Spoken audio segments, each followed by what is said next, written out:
انا عندي سؤالي هو احنا دايما بنقول ايه العيب على الزمن هو اللي عمل فينا كده. انا رأيي هو العيب مش في الزمن، هو العيب فينا احنا.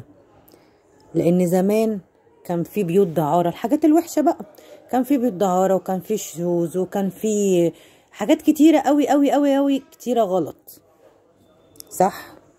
لا متعلقة بالحجاب او متعلقة بأي حاجة تانية دينيا، لا، هو متعلقة بينا احنا.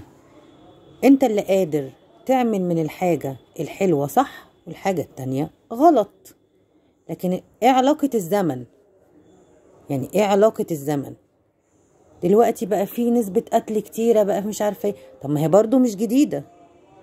اصل نسبة الطلاقات عليت، اصل نسبة الناس اللي بتتجوز تاني على مراتاتها مش عارفة ايه، اصل ده نسبة. ما كل دوت كان موجود من اول ما بنى الست والراجل، من اول ما احنا اصلا طلعنا على وش الدنيا ديت. انا ده رأيي. انتوا رأيكم ايه في الكلام دوت؟ هل هو غلط؟ هل هو صح؟ مستنية اجاباتكم بسرعة.